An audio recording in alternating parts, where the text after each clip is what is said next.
নমস্কার, রাখি ডেলি রুটিনে সবার স্বাগত। সবাই কেমন আছো? আশা করছি ভালো আছো, আমিও ভালো আছি। তো এই আজ গুড আফটারনুন সবাইকে। আজকে বেশি রান্নাবান্না করার নেই, আজকে সোমবার। তো এই যে উচ্ছে আলু ভাজা হচ্ছে, আর মাছের ঝোল হবে, আর শাক ভাজা হবে।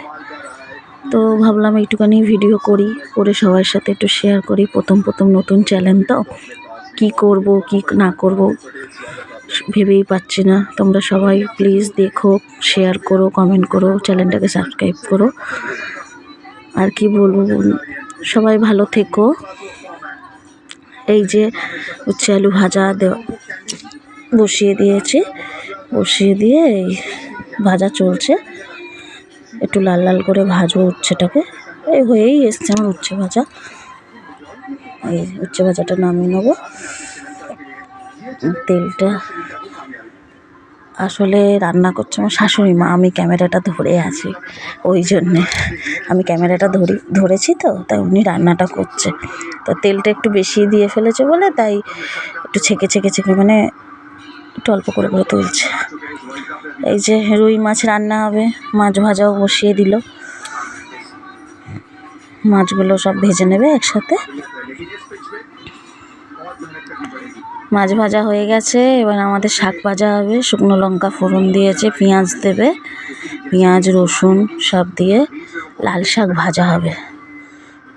এইসব রান্না তো আপনারা সবাই জানেনই, তাই ওইভাবে তো আর কোনো কিছু নেই। আমার ওরকম ভিডিও করার কিছু শ্যুট হচ্ছে না, তাই পেঁয়াজ ভাজা হচ্ছে। হয়ে এবার এই ভাজা টাজা হয়ে গেলে এবার লাল শাকটা দিয়ে দেবো, দিয়ে লাল শাকটা ভাজা হবে। হয়ে শাক ভাজা করে নেব, নিয়ে শাক ভাজা হচ্ছে, লাল শাক।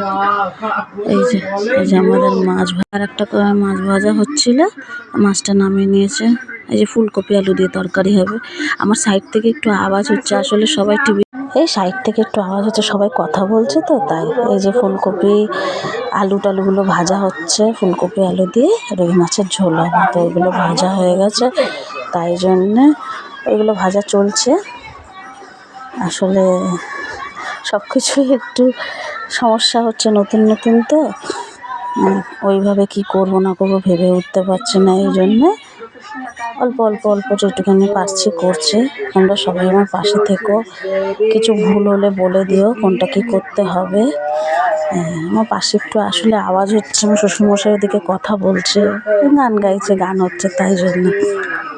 এই যে ফুলকপি আলু টালুগুলো ভাজা হয়ে গেছে, এর মধ্যে সব রকম মশলা, জিরের গুঁড়ো, জিরে বাটা, আদা বাটা, তারপরে পেঁয়াজ বাটা, রসুন, সমস্ত ঘরোয়া যেইটুখানি মশলা লাগে, নুন হলুদ দিয়ে একটু কষিয়ে নিয়ে আর কি মাছটা দিয়ে দেবো।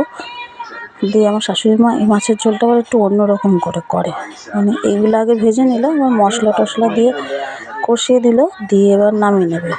এই যে লাস্টে একটু তেল দিয়ে জিরে ফোড়ন দিয়ে এই মাছের ঝোলটা ঢেলে দিয়ে একটু চাপা দিয়ে দেবে। এর টেস্ট অন্যরকম হয়, এটা আমার শাশুড়ি মাই করে, তাই। তো সবাই ভালো থাকবেন, সুস্থ থাকবেন, আর চ্যানেলটা সাবস্ক্রাইব করবে প্লিজ।